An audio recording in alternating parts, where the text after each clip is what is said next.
What up? It is at St. Lauren 57, sober, celibate, and saved. So, anyways, this is part 3 of how at St. Lauren 57 began. So, just to sum it up, part 1 talked about like the literal last, since pretty much the fall of 2023. Some, very personal events that happened to me directly that really impacted my mental health, and really tested me. And then, the second part, a very important relationship that had really, led me into really, put the cherry on top of that Sunday. And fell into mental health crisis. And then I spoke a little bit on my time being in my apartment that I had for 5 years, and how the last 5 months of being in that apartment I had no power, and kind of like, the cry for help that led to creating this YouTube channel. So, just to pick up where I left off, sum it up super fast. March 3rd, my friend Rachel had come, picked me up, and before that I got a hold of my friend Maurice. All three of us worked at Cache Creek together. They're my greatest friends. I love them dearly, and I treasure their friendship. And I was able to get a hold of Maurice, who, was able to take my kids' photos, and my Vans collection, because I really didn't think I was going to be able to save anything. But if there's anything important, it's my Vans, because my shoes will always fit, and my kids' pictures, and whatever family pictures. I had battery-powered lights in the apartment, and a lot of anxiety, so I spent a lot of the day asleep, a lot of the night awake. But after time, and it's very hard to, keep things together. And I thank God I had majority of my kids' photos and these kinds of like family heirlooms in one place. So I probably got at least 95% of, those important photos. Anyways, so but then my friend Rachel and her husband come with a trailer the day before the sheriff lockout. The sheriff lockout was supposed to be March 4th. And they came to help, take anything that I may have wanted to save. And at that point, I really was like, I don't even know when I'm ever going to have my own place again. Like, I don't know how I'm going to clean this mess up. Like, I have no idea how I'm going to put my life back together. So if you guys want anything, please take it, But I did end up just, it was really hard there. I have a duffel bag of my daughter's, with her stuffies, her important stuffies at that time that were important to her, in the bag. Probably should have grabbed the bedtime stories books that my grandma had bought her, because we used to read those every night. Those were her favorite, but I can buy those again. And then my son, I saved his VR, and he's like me. He loves stuffed animals, and he has a Wally and Eva stuffed animal that I bought him when he was little from the movie Wally. And so I saved those, because I never got a response. And, I believe I did let both fathers know via like Text Now app that, hey, I'm getting evicted, and, if you guys want to come pick anything up, but otherwise, here's what so that's all I could think of to save. That was really important. And obviously I have their tablets. They had bought them a few years ago. And then my friend and her husband were like, why don't you just come with us? Because I literally had this hand crank bike that a neighbor had given to me. Worked great until it didn't. And I had the hand crank bike. I had a tie down strap, which I was going to tie my suitcase to, the handle to the basket of the bike. And my cat had a harness leash. And then I was going to attach her to the harness leash. And that's how I was planning to, that was my plan for losing my apartment and having to be homeless on the street.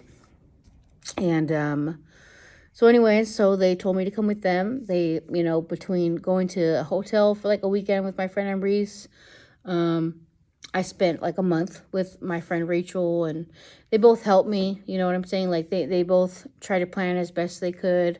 And they did a great job. I'm forever grateful. And then I just so happened to remember my aunt's phone number.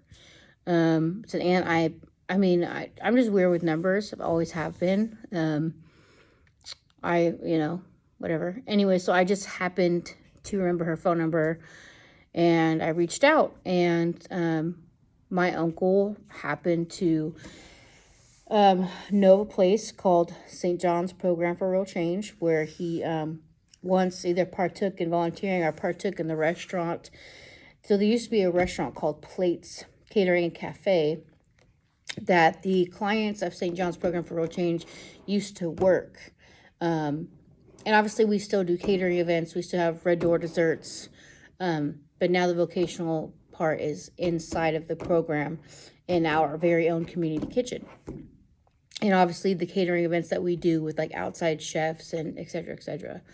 But anyway, so, they happened on March 24th. They had called, said, hey, blah, blah. So I came, I went to the orientation, I filled an application.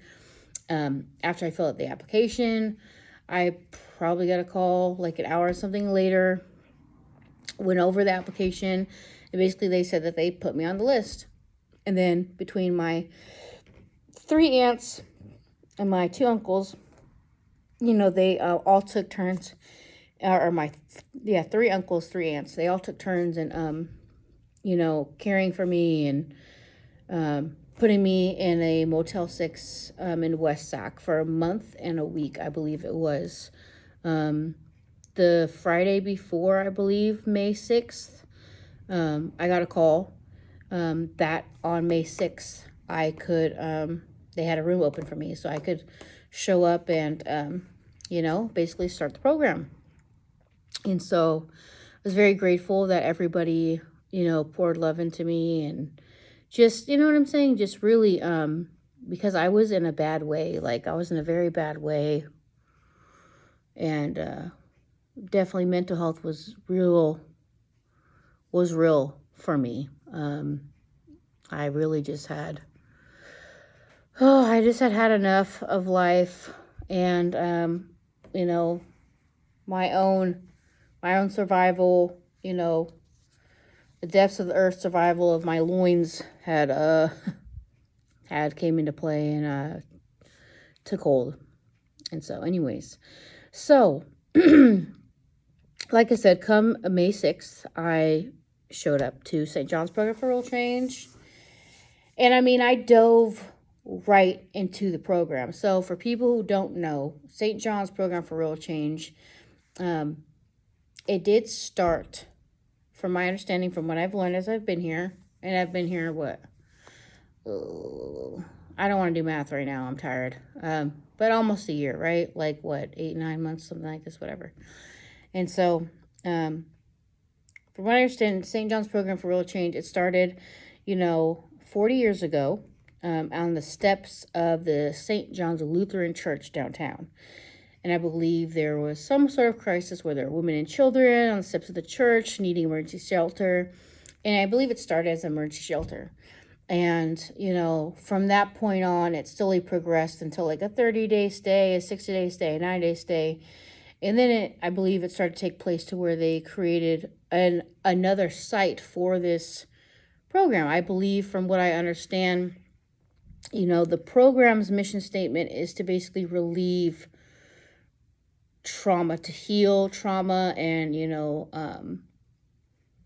and the residual effects, I believe, of like poverty and things, for women and children, right? Something. And so basically, this is what makes St. John's Program for Real Change really unique. Is it's not your typical, besides the fact that there are many reasons why people come here, why women and children come here, it's not just about taking people who are in crisis and housing them temporarily, and then setting them back into the wild without any sort of tools. The point, I believe, and from what I understand and what my experience is, it has developed into a safe haven that is not only going to take in women and children and meet them where they're at, but it's going to provide them tools and give them time to heal and to rehabilitate and to put the pieces of the puzzle back together, to re-solidify the glass, whatever analogy, metaphor you want to put it. It gives you time. It not only gives you time to sit down, it really gives you a safe place to do that. And it gives you a lot of resources. For example, I got this schedule. Okay, the first day I started. And there's quite a bit of things on here. You know what I'm saying? But before I get to that, it's not just somewhere where you're, because most shelters, that's all it is. It's, you got to wait for a bed. There might be a couple meals, but you still, other than, being on the phone with 211 and trying to find other programs where, I know someone who called 211 and got, to basically, they're allowed to stay in a motel for a year and it will be paid for, but that's it. There's nothing in between. It gives you time, you know what I'm saying? But here at St. John's program, not only is it giving you time, but there's lots of resources here. But the main thing is they aim to help you heal from whatever trauma, that you've experienced. Or, it's also a sober living environment. So, we do get tested and things like that. We get tested technically twice a week. One is just like when we come back in from our open campus days once a week, and that's just a blow. But you do get, a urine analysis test every week. You know what I'm saying? But so when I first came in, obviously the program's real tight. You only have 1 day a week that you can be, that's an open campus week. But other than that, there's a curriculum. There is a structured curriculum and structured courses throughout your week to help start your road to recovery. Now, some people come in and they might take the day off and this and that, but when I came in, I went, pedal to the metal. You know what I'm saying? I didn't have an addiction problem. No, that's the word. I was not in my addiction when I came in. So that's, that was neither here nor there. That wasn't, applicable to me. I didn't need downtime. And honestly, I had been sitting for a really long time. I was very comfortable in the motel, and I definitely miss it. You know what I'm saying? The days I just want to relax and take a bath, for sure. But super grateful for whoever whoever made this program, whoever create the idea of just to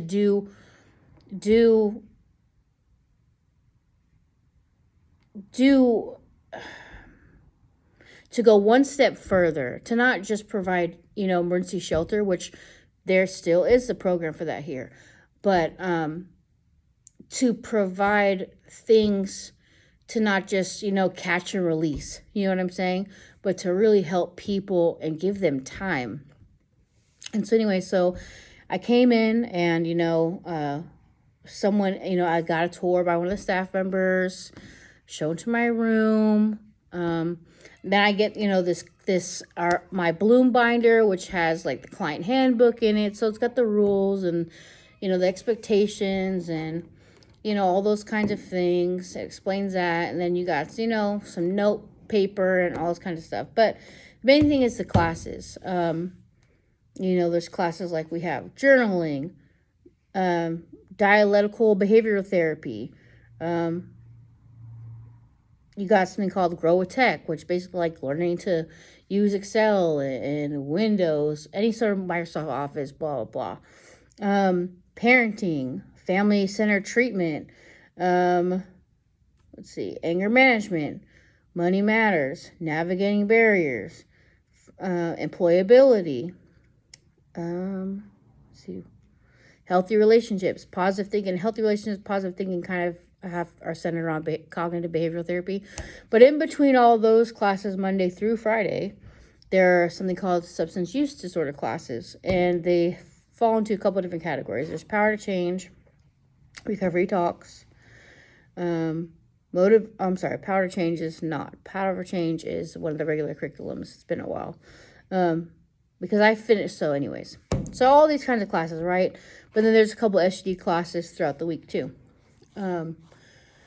So, I did those classes. They're pretty much when you're within your first 30 to 60 days. You know what I'm saying? You have to complete these core classes.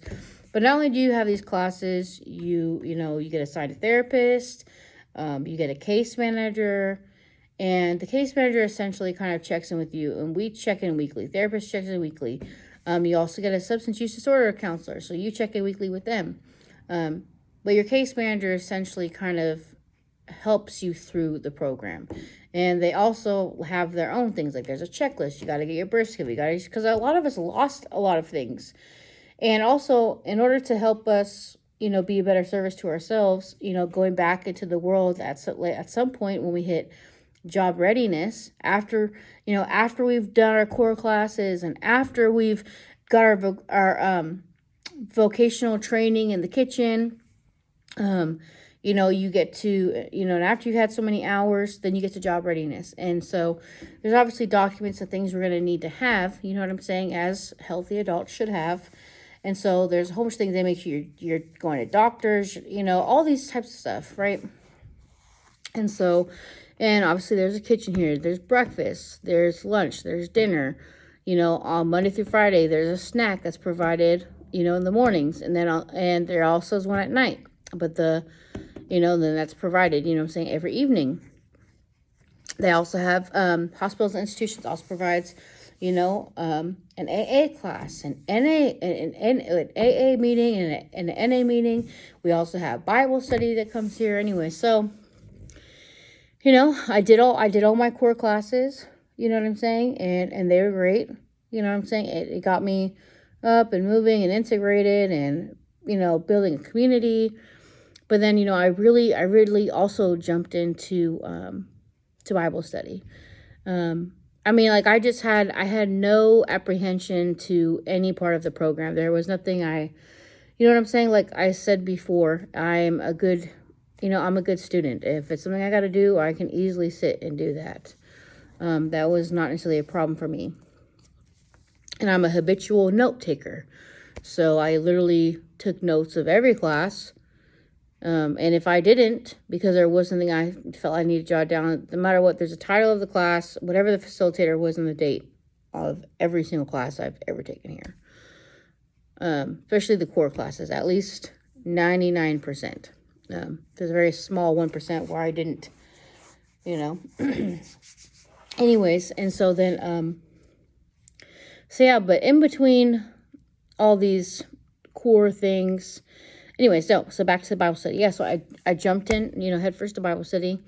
And I also, and I mean, granted, it's mandatory for the first 30 days to do AA and NA, but I just did it. And I continue to do that. Granted, I'm not on campus on Thursdays for the NA meetings, but I have privileges now. Like, I moved up in the program. I've done my hours in the kitchen. So I moved up in the program, and, there's a way for you to get more freedom, right? So, there's something called Dream Builder, and then there's a Dream Achiever is the next step. And essentially, I mean, it makes you kind of a leader in the community. It gives you more, you get more freedom, which is really just more open campus days.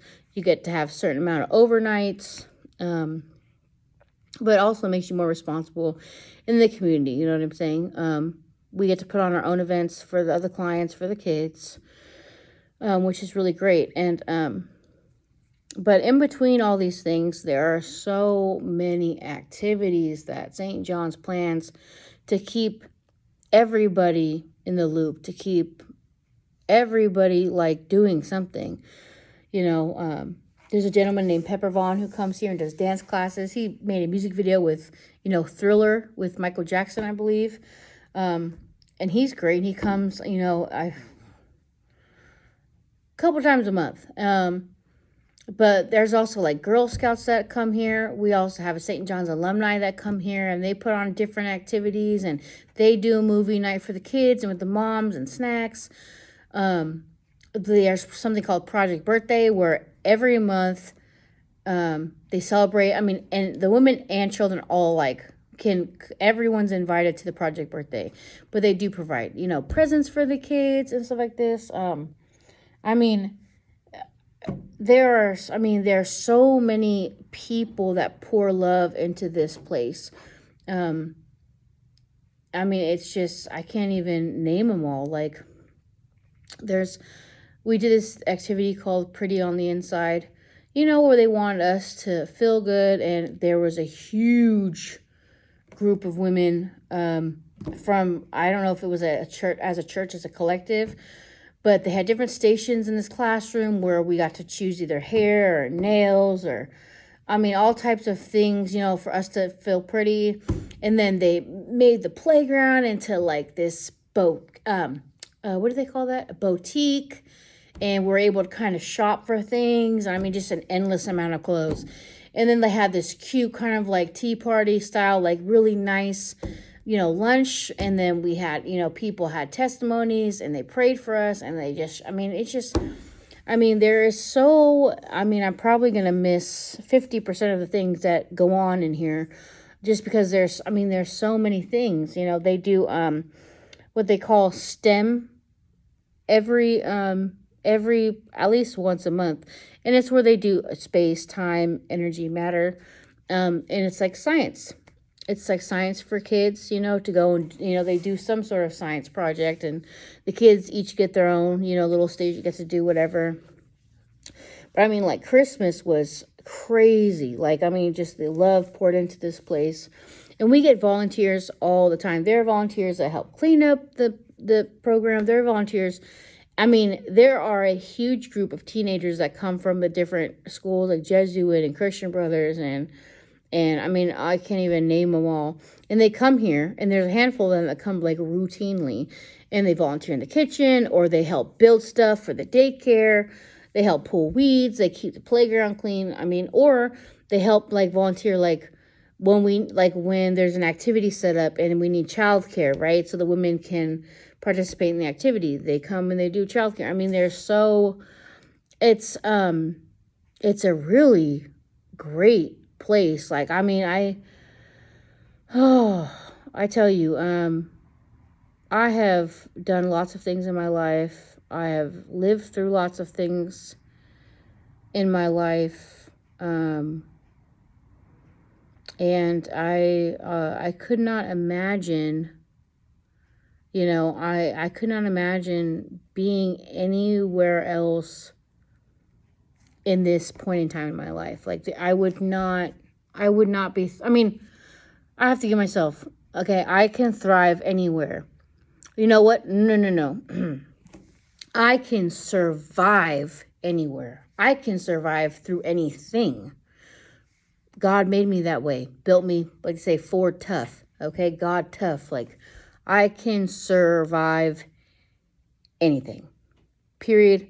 Point blank. I've proven it time and time again. But would I be thriving? Absolutely not. Absolutely not. And I'm glad there's no need for me to really try to analyze and see where my life would be if I didn't have St. John's. I have built, I absolutely love the staff here. I have built really great personal relationships with so much of the staff here. Everybody I have a good solid rapport with, and I'm so grateful that they're a part of my journey, because to be somewhere where you're just recognized for every bit of what you are, who you are, and praised and loved and encouraged. Like I get so much positive feedback on a daily basis. You know what I'm saying?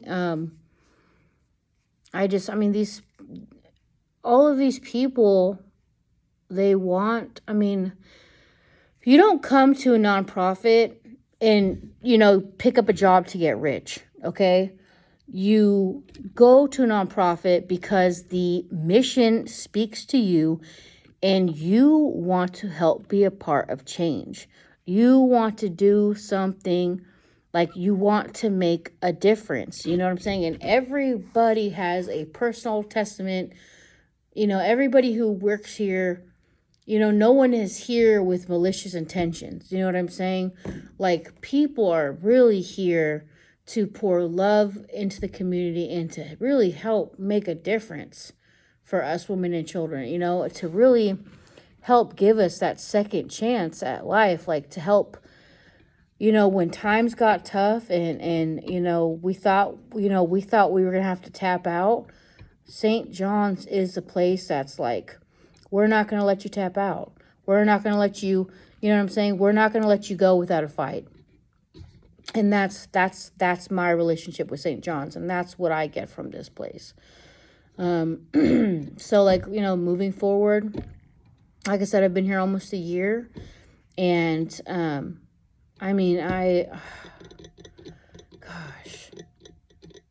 found God here. For one, I truly found God here. Like I immersed myself so heavily into this program. And it's not just because, I have nothing else going anyway. You know what I'm saying? Like, I know I had to hit the ground running, limping.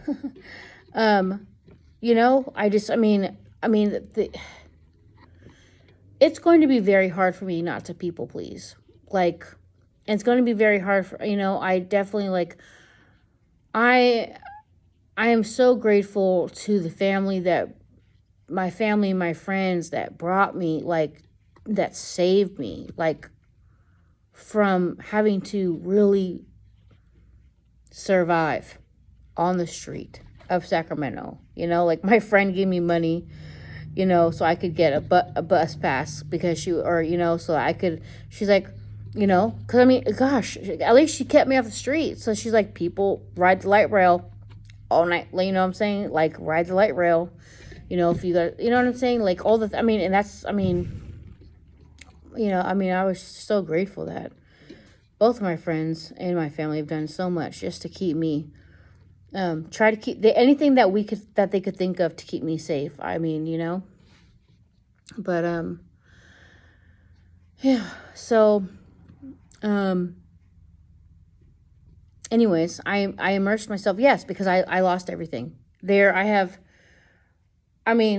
got nothing more to lose, but I have everything to gain from, you know what I'm saying? And the program works if you work it, but that's almost like anything else. If you put your best foot forward and,